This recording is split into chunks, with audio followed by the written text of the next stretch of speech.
Ya, halo smart people, dimanapun berada, selamat pagi, apa kabar? Tentunya saya berharap teman-teman yang mendengarkan Jesus Call pada pagi hari ini selalu mendapat perlindungan, kasih karunia dari Tuhan, dan selalu diberkati oleh Tuhan. Oke, memasuki Jesus Call keempat pada pagi hari ini, sedikit bercerita. Ada begitu banyak pengalaman yang bisa saya ambil dan akan saya bagikan ke teman-teman dan juga saya alami. Tapi sebelum itu saya sedikit bersaksi dan juga membagikan bagaimana di materi Jesus Call pada pagi hari ini, selain menampilkan saya pribadi dalam membawakan satu materi, teman-teman juga bisa melihat di playlist YouTube Smart People itu ada pembicara-pembicara yang lain juga di Smart People, di program Jesus Call-nya terutama.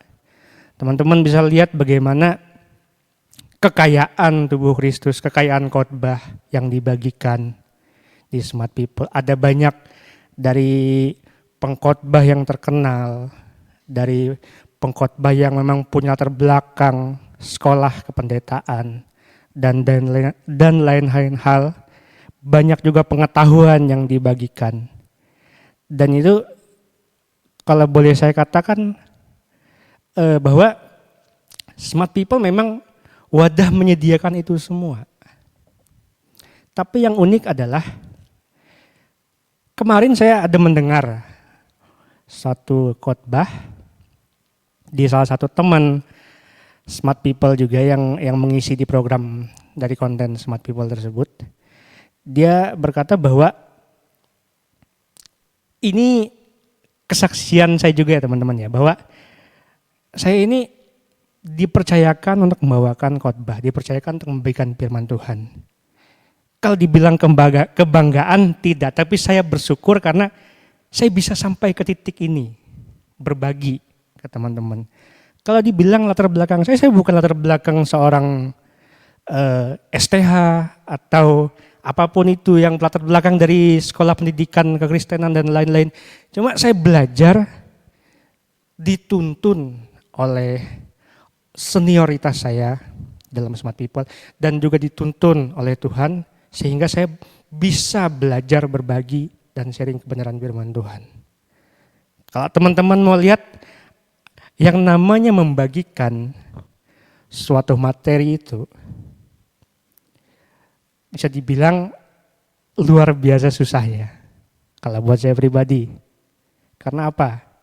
Ketika saya tidak mempunyai materi, saya tidak bisa mempunyai materi yang luas saya bagikan. Saya tuh seperti orang ngeblank teman-teman. Yang cuma saya andalkan adalah saya berdoa ke Tuhan. Tuhan, materi apa nih yang ingin saya sampaikan? Saya udah dapat materinya kok, saya belum klik Tuhan. Saya belum dapat suara hati Tuhan itu seperti apa ke saya. Nah, itu teman-teman kalau boleh saya bagikan suatu keunikan di Smart People. Nah, nanti ini sebagai prolog ya, saya bagikan ke teman-teman.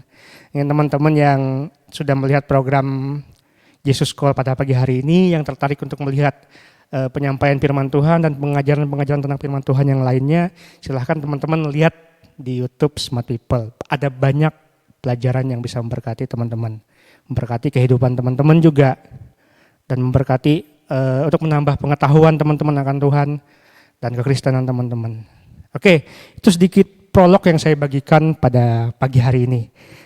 Sebelum kita membahas materi yang ingin saya bagikan, mari kita berdoa terlebih dahulu. Tuhan, kami berterima kasih kami bisa ada pada pagi hari ini berkumpul di tayangan Smart People Online Church di program Jesus Call. Tuhan, Engkau sendiri yang mengumpulkan kami, Engkau sendiri yang menggerakkan kami Bapa. Tuhan, Engkau sertai program Jesus Call ini dari awal, pertengahan, hingga akhirnya. Biarlah Engkau yang memakai hamba-Mu untuk berbicara, biarlah Engkau yang membagikan apa yang menjadi keinginanmu kepada orang-orang yang menontonnya Tuhan. Terima kasih Tuhan, hamba serahkan semua dalam tangan-Mu, hanya dalam nama Tuhan Yesus Kristus, haleluya, amin. Oke, smart people yang berbahagia, ini adalah program yang keempat. Kemarin kita sudah membahas serial dari membangun karakter kekristenan, di mana di minggu sebelumnya, kalau sedikit flashback, kita berbicara tentang kasih dan pengampunan. Tetapi pada pagi hari ini saya akan membawa teman-teman berbicara mengenai kebijaksanaan dalam mengambil keputusan. Kenapa saya bawakan materi ini? Karena materi ini saya yakin teman-teman pasti mengalami yang namanya harus mengambil suatu keputusan. Dan tentunya ketika mengambil keputusan harus disertai dengan kebijaksanaan. Di mana saya akan berbagi kesaksian perjalanan saya seperti apa sampai titik ini. Yang tentunya ada sangkut pautnya dengan kebijaksanaan dalam mengambil keputusan. Ada juga nanti sebab akibat dari keputusan yang kita ambil, itu seperti apa. Nah, teman-teman, kalau kita berbicara tentang kebijaksanaan itu apa sih sebenarnya? Apalagi kebijaksanaan dalam mengambil keputusan. Tapi kita ini berbicara tentang kebijaksanaan. Kalau kebijaksanaan, pengertiannya yang saya dapatkan setelah saya searching, membuat materi, akhirnya saya tuh begini teman-teman, ketika hendak menyampaikan sesuatu, selain saya berdoa, tanya ke Tuhan, saya juga belajar menggali dari materi saya ini, apa sih yang mau saya sampaikan dan saya bagikan. Saya harus menggali banyak dari berbagai macam, mungkin khotbah yang saya dengar, media, informasi, apapun itu. Saya satukan dan jadilah sebuah materi yang saya bawakan. Jadi kebijaksanaan itu adalah kemampuan kita untuk memahami dan mengetahui segala sesuatu dengan tepat dan benar. Dan kemampuan untuk mengambil keputusan itu adalah keputusan yang adil dalam setiap situasi. Yang namanya kita mengambil keputusan, kita itu sudah diperhadapkan dari kecil, benar? Kalau teman-teman berpikir, kemudian teman-teman pahami, ketika kecil, kita itu sudah diperhadapkan dengan yang namanya mengambil keputusan. Entah teman-teman sadari atau tidak, ketika kita memilih, waktu itu ada orang gini ya, ketika saya kecil, saya tuh sering senang bermain bola. Jadi bermain bola itu sering saya lakukan di antara jam 1 siang sampai jam 3. Atau kadang jam 2 sampai jam 5 sore. Jam 2 siang sampai jam 5 sore. Tetapi dulu orang tua saya sering memaksa saya untuk tidur siang. Tetapi ada kalanya saya kabur, saya memilih untuk main bola. Nah, tanpa disadari, kita itu sebenarnya sudah diperhadapkan dengan memilih.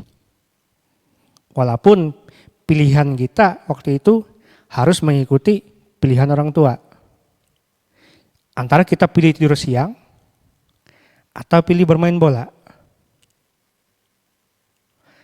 Nah, pilihan tadi, kalau boleh saya katakan, itu adalah pilihan yang masih didasari oleh pilihan, bukan dari keinginan kita. Tetapi beranjaknya dewasa, beranjaknya kita besar,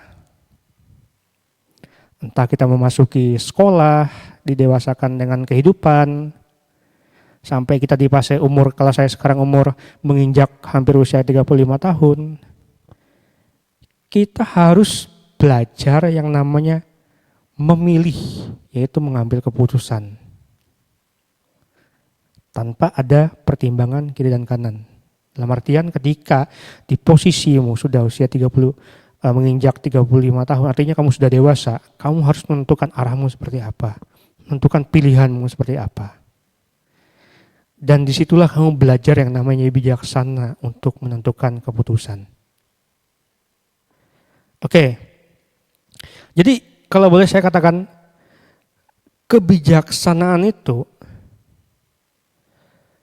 adalah melibatkan pemahaman yang mendalam tentang segala sesuatu. Artinya kebijaksanaan ketika kita memutuskan, kita harus benar-benar tahu tentang pilihan kita. Kita harus tahu tentang apa yang menjadi tujuan kita dan konsekuensinya nanti ke depan. Karena kalau sedikit saja kita salah dalam memutuskan, kita tidak bijaksana dalam memutuskan, itu akan berpengaruh dengan kehidupan kita. Berpengaruh juga terhadap apa yang kita putuskan ke depan. Jadi dalam kebijaksanaan itu adalah perlunya pemahaman mendalam tentang apa yang akan kita putuskan. Kemudian kita memang harus dituntut yang namanya untuk mampu mengambil keputusan berdasarkan kebijaksanaan yang kita dapat. Ini sekedar sedikit teman-teman ya, sedikit pemahaman yang saya bagikan ke teman-teman sebelum saya membahas bagaimana kita harus bijaksana di dalam kekristenan untuk mengambil keputusan. Nanti akan saya bahas. Jadi tadi sudah saya katakan adalah kemampuan untuk mengambil keputusan. Dalam kebijaksanaan memutuskan ada yang namanya kemampuan untuk mengambil keputusan berdasarkan pilihan kita. Kemudian kita diberikan kemampuan untuk membedakan. Jadi kebijaksanaan dalam memutuskan itu kita diberikan namanya kemampuan untuk membedakan pilihan ini baik tidak untuk kita, atau pilihan ini malah akan membuat kita buruk, atau ini pilihan yang tepat atau tidak tepat.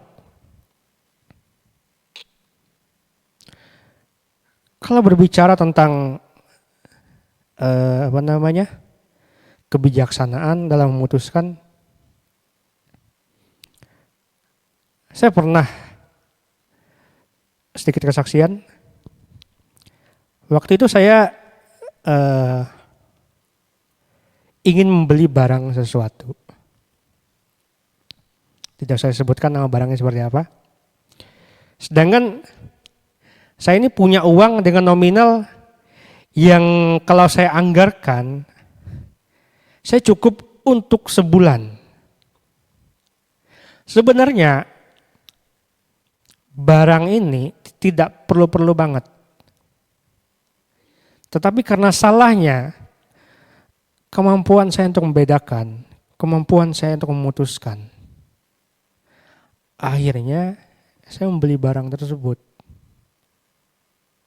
Yang mengakibatkan saya harus kekurangan. Dari sini teman-teman harus bisa belajar bahwa jadikan pelajaran ketika kita sudah memutuskan sesuatu, kita harus tanggung konsekuensinya. Makanya kita harus belajar memutuskan, membuat pilihan yang tepat supaya tidak salah langkah. Makanya dalam kebijaksanaan memutuskan kita diberikan kemampuan untuk membedakan.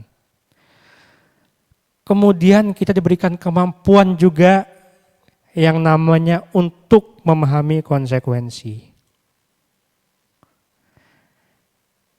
Kenapa saya katakan tersebut harus diberikan kemampuan untuk memahami konsekuensi? Ketika kamu sudah memutuskan, ketika kamu sudah membuat pilihan, artinya kamu harus siap menerima konsekuensi tersebut atas apa yang kamu putuskan.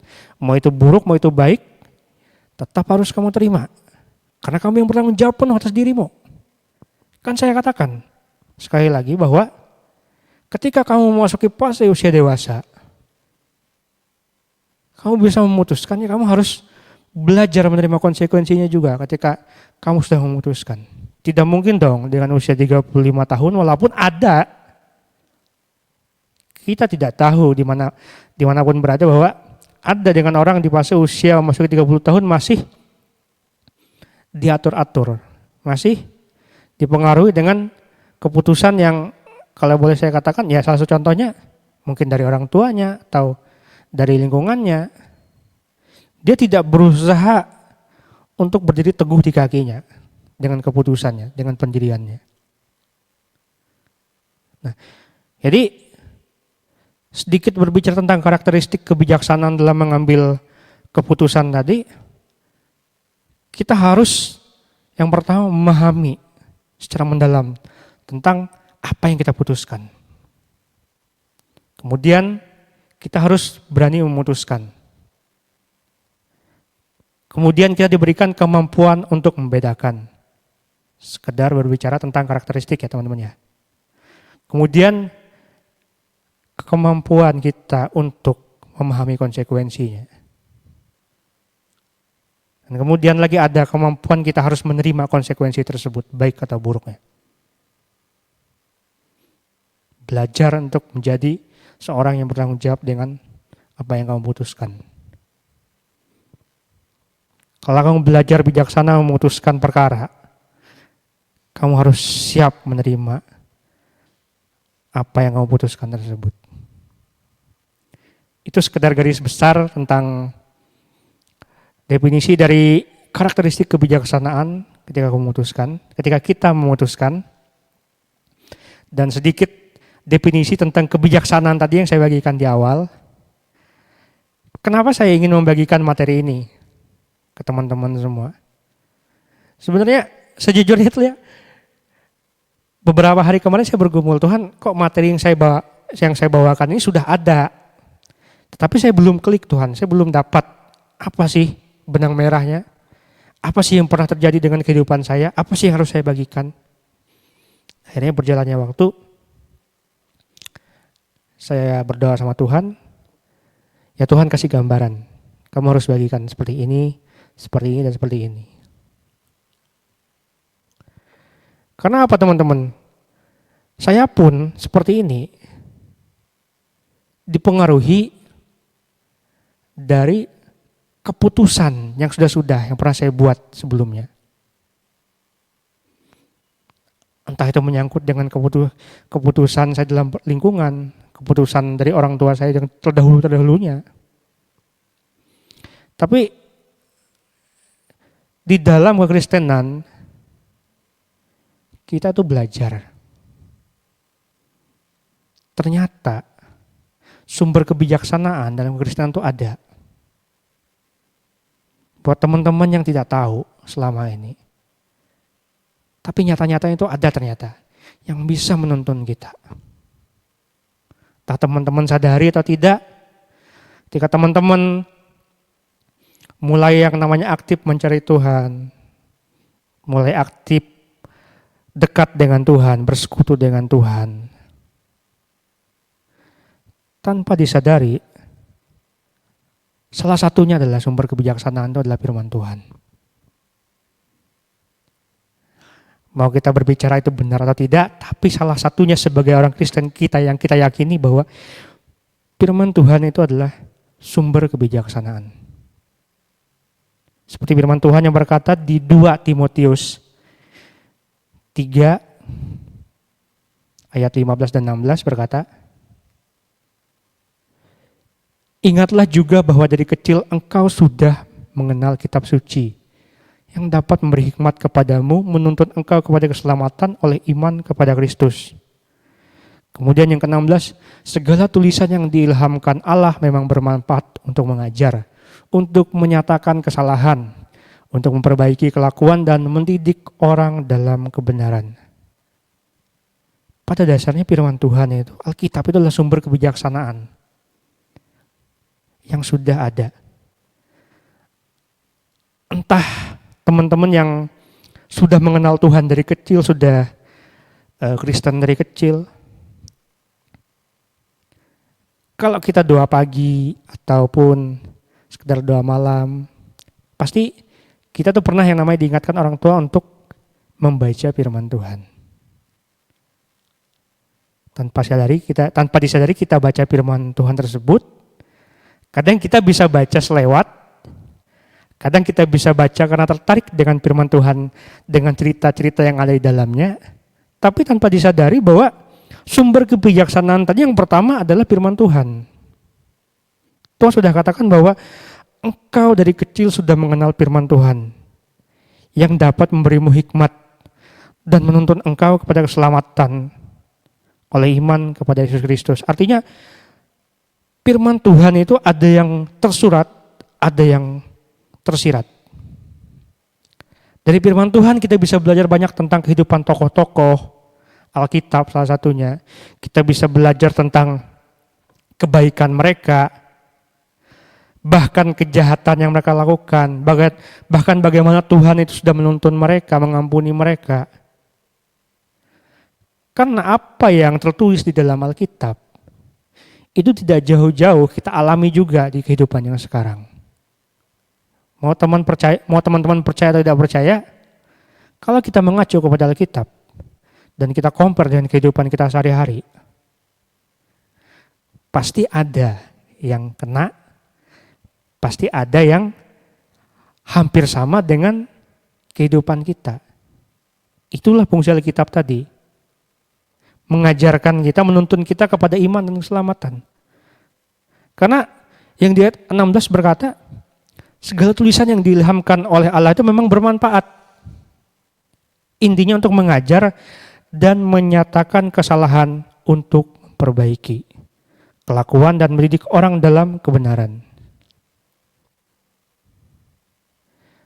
Jadi sumber kebijaksanaan yang pertama yang saya bagikan ke teman-teman adalah firman Tuhan. Baca firman Tuhan.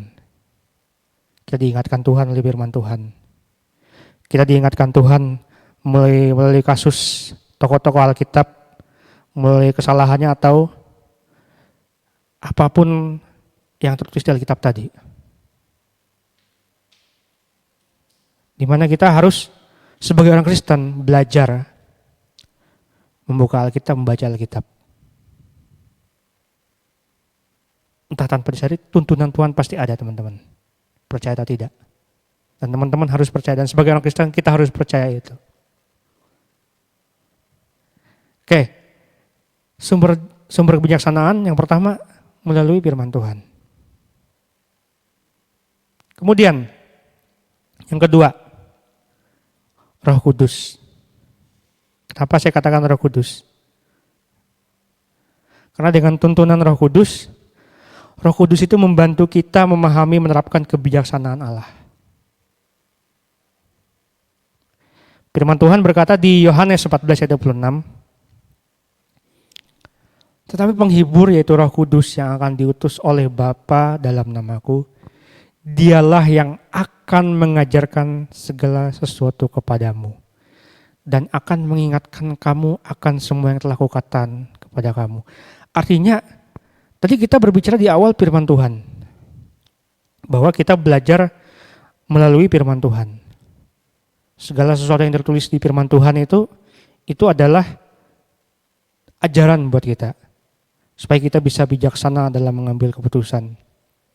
Tetapi, di dalam kekristenan, ketika kita mengambil keputusan pun, kita harus dituntun oleh yang namanya Roh Kudus. Karena ada dua, keinginan hatimu atau keinginan Roh Kudus.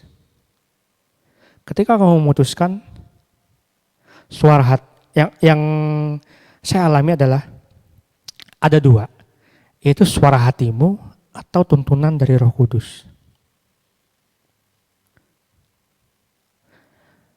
Kalau boleh saya katakan, yang saya pelajari, yang saya alami bahwa suara hati itu kadang-kadang hampir menyerupai dengan suara Roh Kudus. Makanya begitu pentingnya kita melekat dengan Tuhan, melekat dengan Roh Kudus, bersandar dengan Tuhan. Dengan melekat dengan Tuhan, kita dapat mengerti apa yang menjadi tuntunan Tuhan oleh Roh Kudus tadi yang memberikan kita kebenaran dan kepastian yang tepat dalam setiap kita mengambil keputusan. Kita berbicara tentang firman Tuhan dan Roh Kudus. Ada dua. Kemudian berbicara tentang pengalaman, teman-teman. Ternyata di dalam kekristenan ini, di dalam kita sebagai orang Kristen, selain dua contoh yang di atas tadi, yang saya ingin katakan, ternyata pengalaman itu mengajarkan kita juga bahwa kita harus bijaksana ketika mengambil keputusan.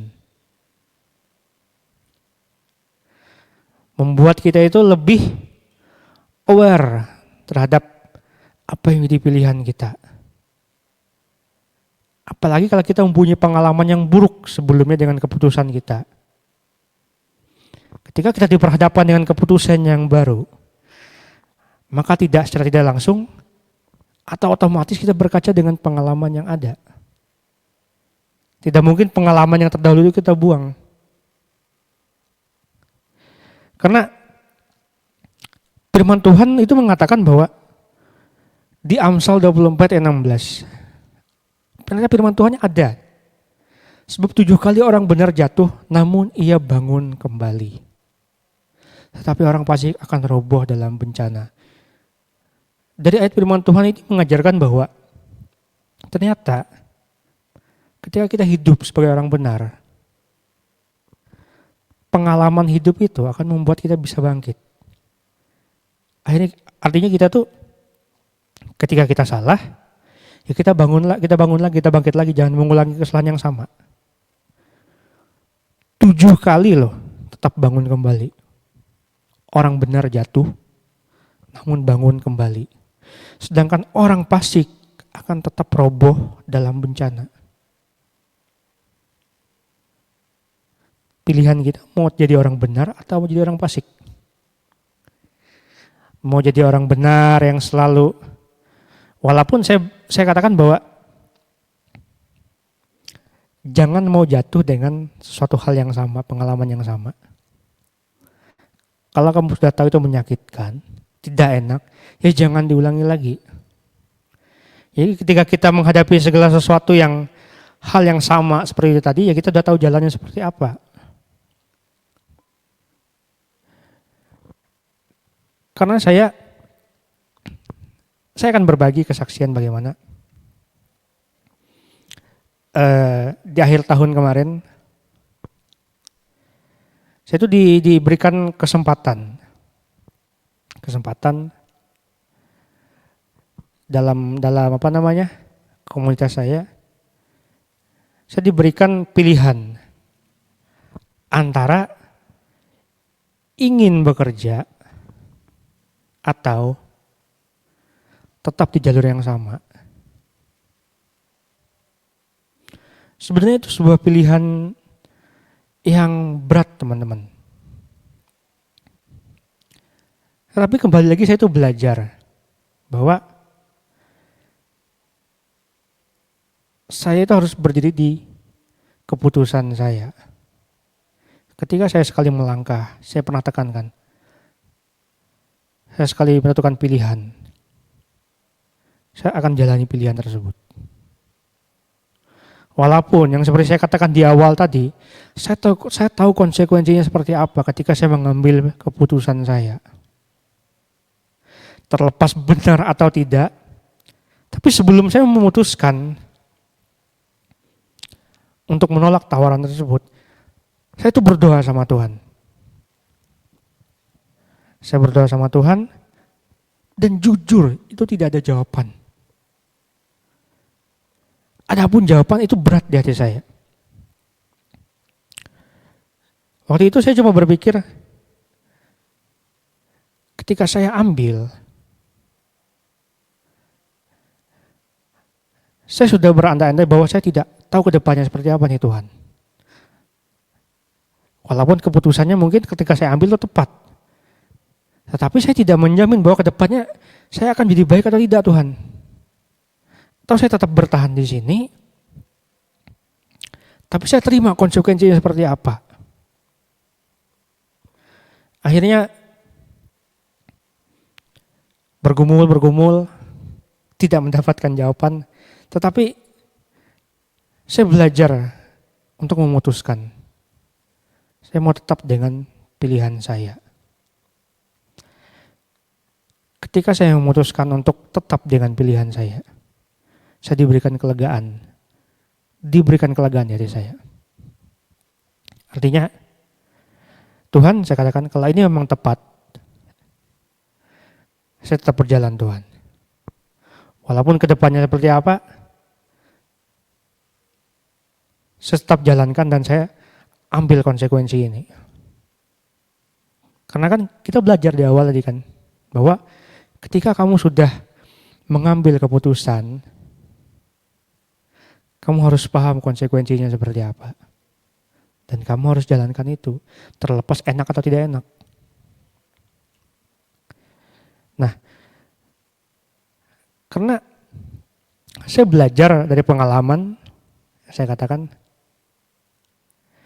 saya itu belajar dari pengalaman bahwa yang sudah-sudah, saya ini buruk gitu loh. Saya ini tidak sanggup dengan apa yang pernah saya jalankan. Akhirnya saya memutuskan, saya ngomong jujur, bahwa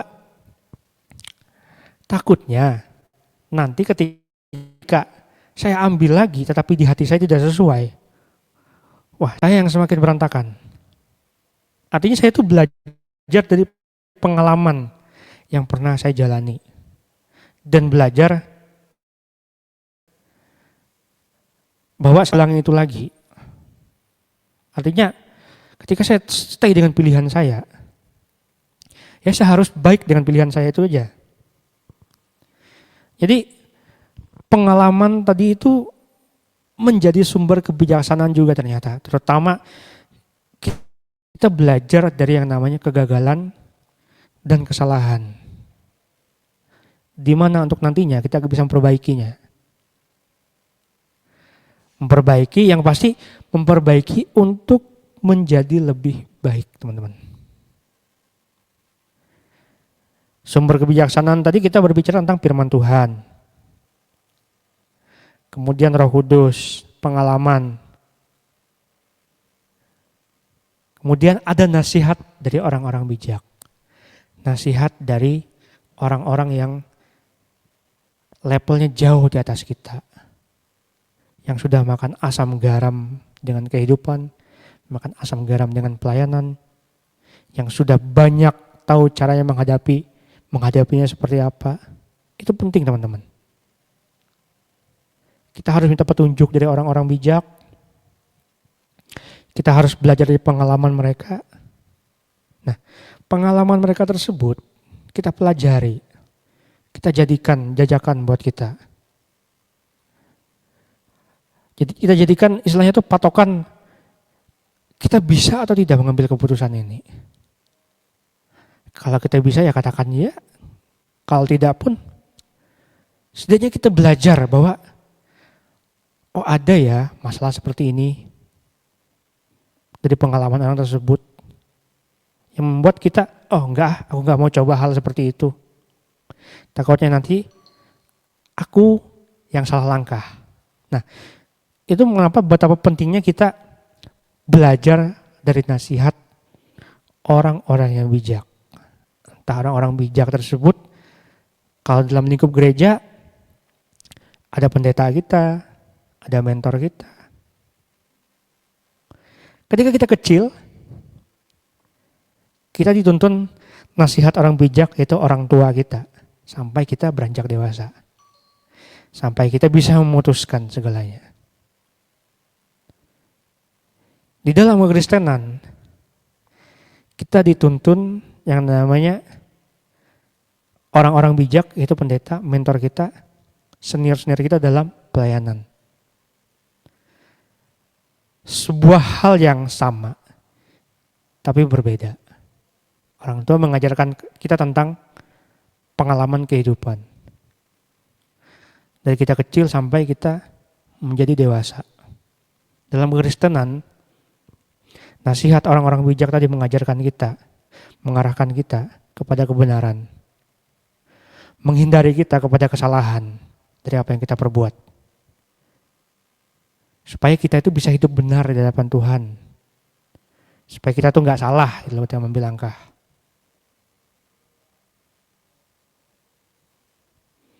Kemudian ada juga doa. Tadi kita sudah berbicara tentang nasihat dari orang bijak.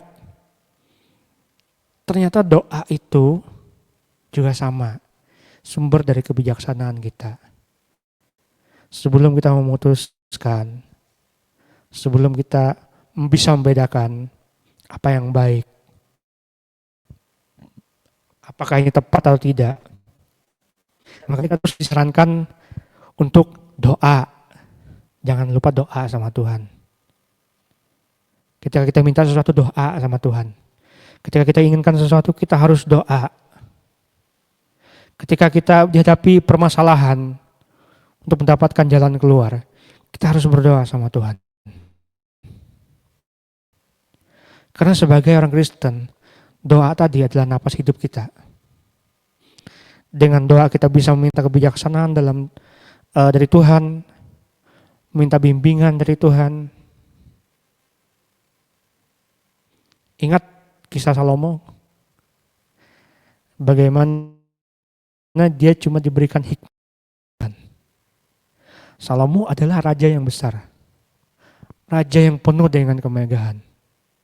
Dia punya armada terkuat, angkatan perang terkuat, tapi tidak pernah berperang. Tetapi sekelilingnya itu takluk dan bahkan memberikan upeti. Ratu Sheba pun memberikan upeti kepada Salomo. Karena apa? Salomo berdoa memohon pada Tuhan. Tuhan berikan dia hikmat. Tuhan berikan dia kebijaksanaan. Nah itu doa tadi mengajarkan kita bahwa kita harus bersandar kepada Tuhan. Dengan berdoa, berarti itu kita tuh menyerahkan seluruh permasalahan kita kepada Tuhan. Doa itu menyatakan bahwa Tuhan, saya tidak mampu menghadapi masalah ini. Tolong berikan saya hikmat, tolong berikan saya bimbingan. Supaya saya tidak semakin salah Tuhan. Nah, itu fungsinya dari doa. Jadi, di dalam kebijaksanaan kita untuk memutuskan sebagai orang Kristen, dipengaruhi dengan beberapa hal tadi. Yang boleh saya rangkum, firman Tuhan yang pertama. Karena firman Tuhan itu berbicara tentang hukum-hukum Tuhan dan jalan-jalannya semuanya. Ada mengajarkan kita kebenaran, kalau bisa katakan, mengingatkan kita tentang kesalahan kita. Kemudian ada yang namanya Roh Kudus. Itu mengajarkan kepada kita, menuntun kita. Roh Kudus menuntun kita. Ya ketika kita berdoa, teman-teman. Kita berdoa, minta Tuhan Yesus menuntun kita, minta Roh Kudus berikan kita pengertian agar kita bisa tepat. Dan kemudian nasihat orang bijak. Yang terakhir adalah doa. Jadi saya tuh ketika di usia sekarang, saya lebih banyak belajar untuk tidak tergesa-gesa ketika memutuskan sesuatu. Walaupun kadang-kadang ada beberapa hal saya bisa salah juga. Yang membuat saya itu teledor ketika memutuskan sesuatu. Tetapi saya tuh belajar bahwa di dalam mengambil keputusan yang bijak sebagai orang Kristen, sebagai kita ini yang percaya dengan Tuhan, yang katanya orang Kristen, kita itu ternyata memang harus mendekatkan diri kepada firman Tuhan. Boleh saya katakan, kenapa kita itu harus mengambil yang namanya keputusan? Harus mengambil keputusan itu dengan hikmatnya Tuhan, dengan kebijaksanaannya dari Tuhan. Karena keputusan yang kita putuskan itu tidak hanya berkaitan dengan apa yang ada hari ini. Apalagi semakin bertumbuhnya orang, semakin dewasanya seseorang.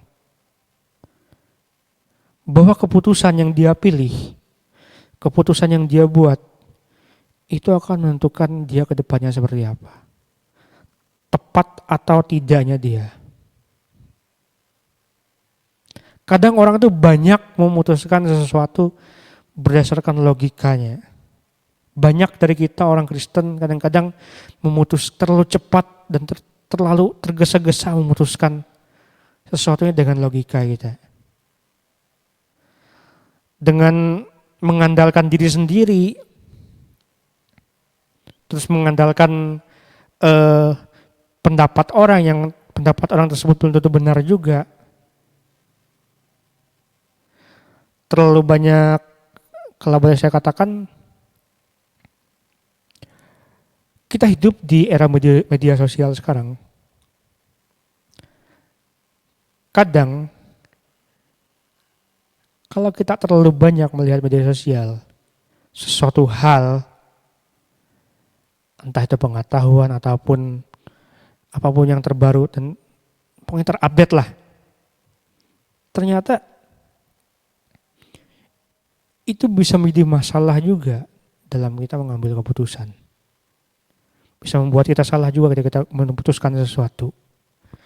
Makanya yang ingin saya bagikan ada tiga langkah yang sebenarnya ingin saya bagikan untuk mengambil keputusan dengan bijak ketika kita dalam Tuhan.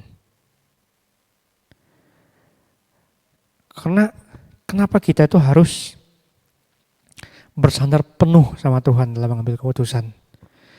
Amsal 2 ayat 6 itu berkata, firman Tuhannya berbunyi seperti ini, karena Tuhanlah yang memberikan hikmat. Di Amsal, mungkin saya tampilkan di Amsal 2 ayat 6. Nah, firman Tuhannya berbunyi, karena Tuhanlah yang memberikan hikmat, dan dari mulutnya datang pengetahuan dan kepandaian. Artinya, Tuhan itu adalah satu-satunya tempat kita bersandar. Tuhan itu adalah satu-satunya hikmat. Tuhan adalah satu-satunya kebijaksanaan yang bisa menuntun kita. Memberikan kita pengetahuan bahkan kepandaian. Yang saya tekankan adalah pentingnya kita mendekatkan diri kepada firman Allah.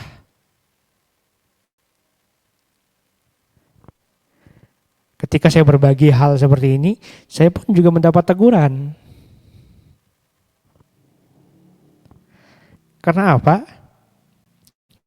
Firman Tuhan ini bisa jadi pelajaran untuk orang, bahkan bisa jadi juga pelajaran untuk si pemberi. Ketika mendekatkan diri kepada firman Allah, saya akhir-akhir ini juga kurang teman-teman yang namanya membaca firman Tuhan.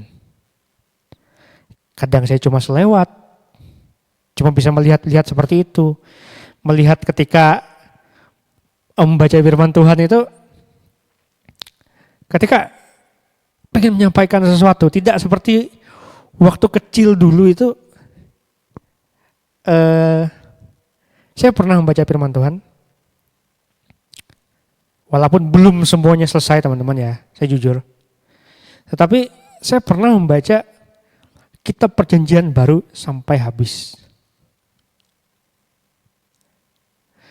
Perjanjian Lama belum habis. Waktu itu saya tuh gila-gilanya membaca Perjanjian Baru. Waktu itu saya ingat waktu kelas 4 SD. Ketika kelas 4 SD itu kita berlangganan majalah. Waktu itu tentang kerohanian ya, tidak usah saya sebutkan namanya. Jadi dalam majalah tersebut ada program yang namanya Baca Firman Tuhan Selesai dalam setahun. Dari kitab Perjanjian Baru atau dimulai dari kitab Perjanjian Lama. Nah, jadi di Perjanjian Baru tersebut, saya tuh baca 5 halaman. Dari Matius pertama sampai pasal yang kelima. Dan tuh saya kejar sampai selesai. Dan akhirnya ketika memasuki Perjanjian Lama, Saya itu berhenti di kitab Yeremia. Entah kenapa waktu itu tidak saya lanjutkan. Nah, saya katakan lagi ke teman-teman, pentingnya mendekatkan diri kepada firman Tuhan. Ketika kamu membaca firman Tuhan, kamu belajar tentang firman Tuhan, ada banyak hal yang bisa kamu pelajari. Dulu ketika saya kecil, saya mengenal yang namanya tokoh-tokoh Alkitab. Saya tahu tentang jalan kehidupan mereka seperti apa. Walaupun saya cuma tahu sekedar apa yang saya baca. Tetapi percaya, ketika pelajaran agama, bukan menyombongkan diri, tidak. Saya itu selalu mendapatkan nilai antara 8, 9, memang tidak pernah 10 ya. Tetapi ketika soal tersebut keluar, waktu SD dulu kita sempat sekolah di yang namanya catur bulan, habis itu naik ke semester. Waktu itu ketika saya SMP, saya itu membaca firman Tuhan, perjanjian baru selesai SMP. Ketika ada pelajaran agama, ada ujian, 99% soal yang diberikan di agama tersebut bisa saya jawab di luar kepala, teman-teman. Entah itu berbicara tentang murid Yesus yang mengkhianati Tuhan Yesus, terus raja si A si B. Kadang di perjanjian lama juga muncul ada nama karakter Raja Daud dan lain-lain. Tetapi karena kebiasaan membaca firman Tuhan tadi, ternyata itu mengingatkan saya tanpa saya sadari. Memberikan kebijaksanaan saya bisa menjawab dengan baik.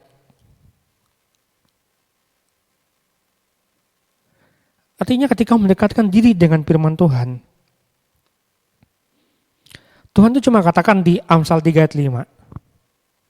Saya tampilkan firman Tuhannya.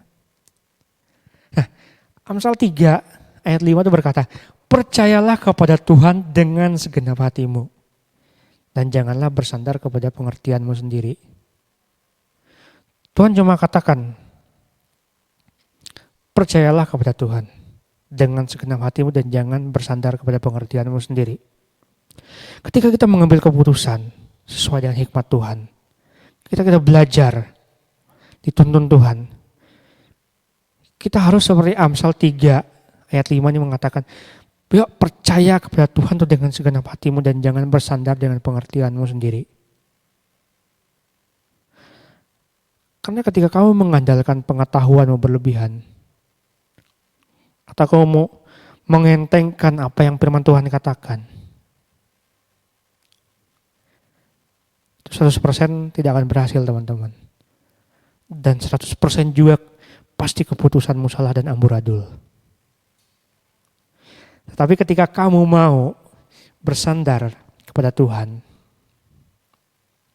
percaya kepada Tuhan, mengandalkan Tuhan sepenuhnya, dengan mendalami firman Tuhan setiap hari, dengan kita berdoa, secara tidak langsung kita itu dapat memahami kehendak dan karakter Tuhan itu seperti apa dalam firman Tuhan. Dan firman Tuhan itu akan menjadi namanya landasan dalam setiap keputusan firman yang kita ambil. Makanya di Smart People ini, di dalam pengajaran yang diajar dari pendeta senior kita, beliau mengajarkan bagaimana rekatnya hubungan dia sama Tuhan. Bagaimana dia doa itu menjadi napas hidupnya dalam mengambil keputusan. Harus berbicara tentang sesuai tuntunan Tuhan seperti apa. Bahwa dia mengatakan firman Tuhan itu, saking seringnya dia membaca firman Tuhan karena hausnya akan firman Tuhan. Jadi firman Tuhan itu menjadi landasan dalam setiap keputusan yang dia ambil. Begitu juga dengan kita, begitu juga dengan saya. Di tahun 2025, di dalam membangun karakter kita sebagai orang Kristen, kita tuh dikasih kesempatan, teman-teman. Mendekatkan diri itu kepada Tuhan melalui firman Tuhan. Mungkin yang sebelum-sebelumnya, di tahun-tahun sebelumnya, kita membaca firman Tuhan pun tidak pernah sampai habis. Tapi Tuhan kasih peluang untuk kita di tahun ini. Ayo baca firman-Ku. Ketika kamu ingin mengambil keputusan, ketika ingin memutuskan sesuatu, firman Tuhan yang kamu baca itu sebagai landasan. Artinya kamu dalam mengambil keputusan didasari dengan firman Tuhan, firman-Nya ada tertulis. Jangan sampai pilihanmu atau keputusanmu itu tidak sesuai dengan firman Tuhan. Atau ketika melihat saja kamu harus siap menerima konsekuensinya. Seperti yang saya katakan tadi. Ketika saya salah mengambil keputusan, ya saya harus siap menerima konsekuensinya seperti apa. Konsekuensinya tidak enak, ya terima, jangan lari. Tetapi dari pengalaman, itu mengajarkan kita bahwa jangan ambil keputusan yang konyol lagi. Belajar untuk memutuskan yang tepat. Supaya tidak salah langkah. Yang pertama tadi, kita harus mendekatkan diri kepada firman Tuhan. Yang kedua, di dalam mengambil keputusan dalam kebijaksanaan, kita harus berdoa dan meminta bimbingan dari Roh Kudus. Karena kita tidak bisa memutuskan sendiri. Apalagi kita bingung dengan pilihan kita. Kita kurang yakin dengan pilihan kita. Berdoa sama Tuhan. Minta sama Tuhan, Tuhan tolong aku. Karena firman Tuhan berkata di Mazmur 119 ayat 66. Firman Tuhan yang berkata bahwa ajarkanlah kepadaku kebijaksanaan dan pengetahuan yang baik. Sebab aku percaya kepada perintah-perintahmu. Artinya ketika kamu percaya dengan perintah-perintah Tuhan, Tuhan itu akan mengajarkan kamu kebijaksanaan dan pengetahuan yang baik. Dalam setiap keputusan kita itu harus berdoa, harus meminta bimbingan Tuhan agar dipimpin dengan namanya kebenaran supaya tidak salah. Bahkan hal-hal terkecil sekalipun kita harus berserah kepada Tuhan. Kenapa? Karena dengan mengandalkan Tuhan, dengan berserah kepada Tuhan, dalam hal kecil pun kita dibantu, apalagi di dalam hal-hal yang besar. Ketika kita mengandalkan Tuhan, pasti kita akan dibantu. Yuk, jadi untuk kita teman-teman smart people dimanapun berada, yang mungkin pada saat ini bingung atau bingung menentukan pilihan, keputusan, bingung membedakan suatu keputusan yang malah tepat atau tidak. Tenang teman-teman, masih ada Tuhan, masih ada Roh Kudus. Kamu berdoa, baca firman Tuhan. Berdoa, berdoa dan berdoa. Sekali lagi, di smart people pun, baik yang sekuler maupun yang pelayan Tuhan, kita juga ditekankan oleh pendeta sendiri, berdoalah dan berjaga-jagalah. Karena dengan berdoa itu menguatkan kita. Itu akan membuat kita dituntun setiap saat. Selalu diarahkan oleh Tuhan setiap saat supaya kita tidak salah.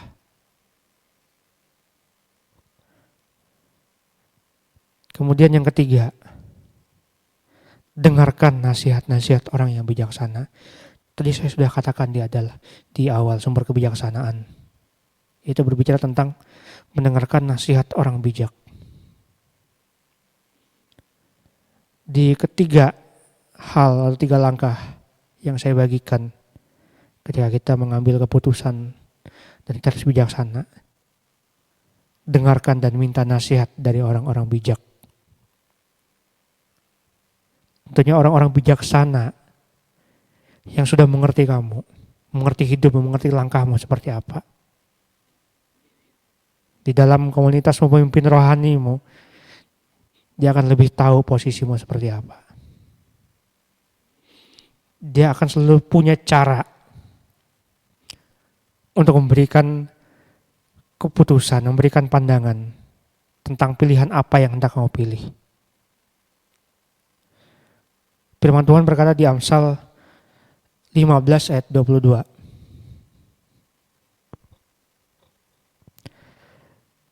Rancangan gagal kalau tidak ada pertimbangan, tetapi terlaksana kalau banyak penasihat yang banyak. Artinya firman Tuhan ini berbicara tentang walaupun kamu tuh memutuskan segala sesuatunya dengan baik, yang kamu anggap baik, yang menurut kamu itu nomor satu, dan kamu yakini, tanpa kamu mendengarkan orang-orang bijaksana tadi, mungkin orang-orang yang sudah mengalami masalah dari hal yang atau keputusan yang akan kamu lakukan itu, ketika kamu dengarkan, setidaknya itu menjadi patokan, menjadi arahan buat kamu untuk mengambil keputusan. Tapi ketika kamu tidak mendengarkan, maka rancangan itu akan gagal. Karena tidak adanya pertimbangan yang benar dan matang. Jadi saat mengambil keputusan, sangatlah bijak ternyata teman-teman. Kalau kita itu meminta kepada orang-orang yang dewasa atau orang-orang yang memiliki pengalaman dalam situasi serupa, dalam situasi yang pernah dia lakukan. Dan situasi tersebut hendak kamu lakukan juga. Artinya ketika kamu melakukan langkah tersebut, setidaknya kamu sudah bijaksana di dalam memilih. Ketika kamu melakukan yang namanya mendekatkan diri kepada Tuhan, berbicara atau berdoa kepada Tuhan melalui bimbingan Roh Kudus, dan minta nasihat dari orang-orang yang bijaksana, setidaknya kamu itu sudah bijak satu langkah. Kamu sudah melakukan firman Tuhan. Kamu sudah melakukan langkah-langkah yang tertulis tadi. Artinya sampai di sini bahwa yuk teman-teman, setidaknya pada pagi hari ini kita belajar bahwa di dalam mengambil keputusan itu harus ada namanya pertimbangan yang matang. Pertimbangan yang benar-benar bisa memberikan kamu keputusan yang tepat. Yang artinya itu tidak akan menggiring kamu menuju yang namanya kesalahan. Kesalahan dalam mengambil keputusan itu normal teman-teman. Tapi alangkah baiknya kalau kita belajar dan belajar. Yang saya tekankan adalah ketika ada sesuatu hal yang tidak kamu ketahui, dari setiap hal yang kamu putuskan, tanya ke orang yang sudah pernah, tanya ke orang yang sudah pernah mengalami. Selain kamu berdoa, kamu mencari bimbingan dari firman Tuhan. Belajar jadikan firman Tuhan itu sebagai sauh dalam kehidupan kita. Bahwa firman Tuhan itu banyak menuntun kita ke kebijaksanaan. Menuntun kita kepada kebenaran, menegur kita dari kesalahan dan lain-lain hal. Jadi yang terakhir saya katakan adalah jangan tergesa-gesa dalam mengambil keputusan. Artinya adalah setiap keputusan yang kita ambil itu tanpa teman-teman sadari, itu akan membentuk masa depan kita. Bahkan kalau bisa saya katakan dari hal yang saya bagikan ini, betapa beruntungnya kalau kita itu memiliki hikmat Tuhan. Kita memiliki kesempatan untuk bisa memutuskan dengan baik dan benar. Kita sudah sesuai dengan arahan apa yang Tuhan mau. Kita sudah mendapatkan tuntunan banyak dari orang-orang bijaksana, kiri kanan apapun itu. Cuma yang saya mau tekankan adalah jangan tergesa-gesa.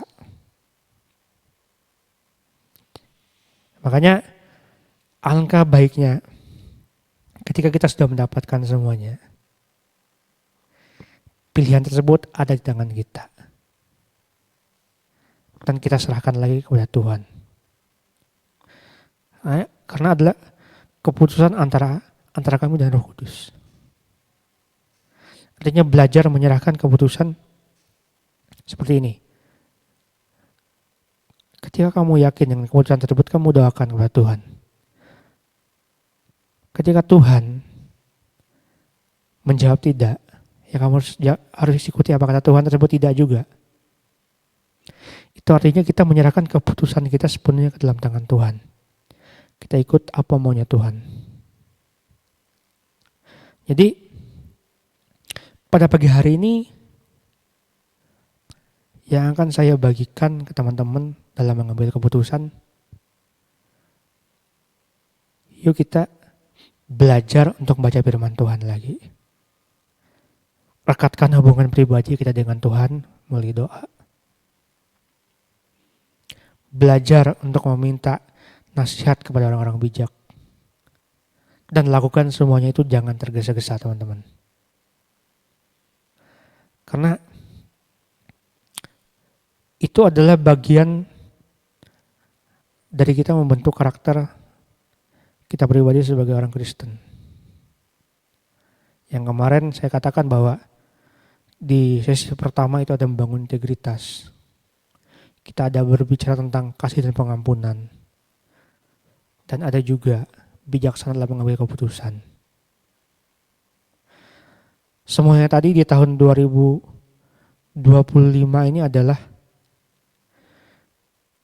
mungkin jawaban buat semua teman-teman yang ingin belajar hidup benar sebagai orang Kristen.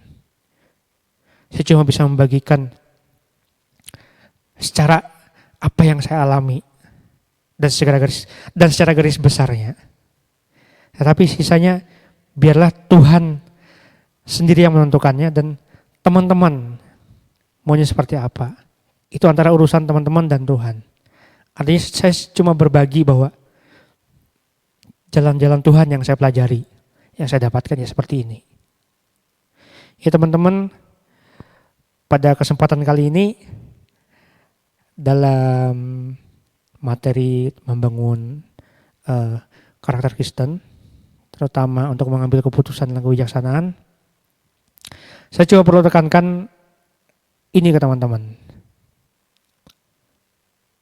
Belajar sesuai apa maunya Tuhan.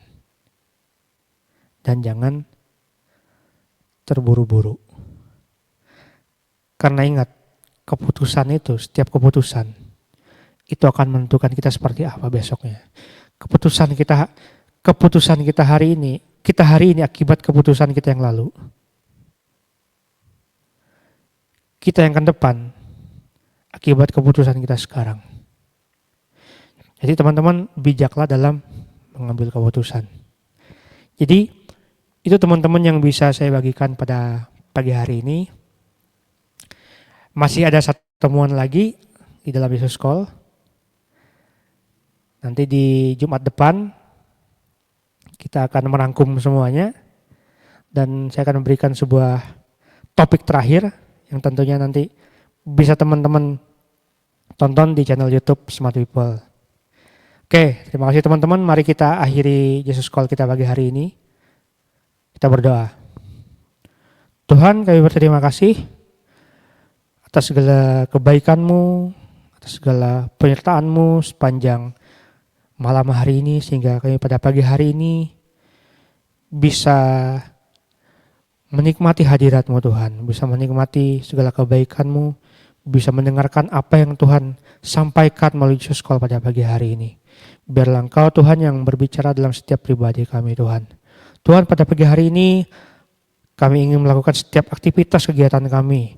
Engkau tuntun kami, Engkau sertai kami, Engkau lindungi kami, Engkau berkati apa yang menjadi keinginan kami Bapak, apa yang menjadi tujuan kami Tuhan. Kau sertai dari awal, pertengahan hingga akhirnya Bapak. Biarlah apa yang kau lakukan semuanya berhasil hanya dalam tangan-Mu. Sebentar lagi kami akan menutupi program Yesus Call pada pagi hari ini. Semuanya kami serahkan dalam tangan Tuhan Yesus Kristus. Hanya dalam nama Tuhan Yesus Kristus. Haleluya. Amin. Sampai jumpa. Selamat pagi teman-teman. Shalom.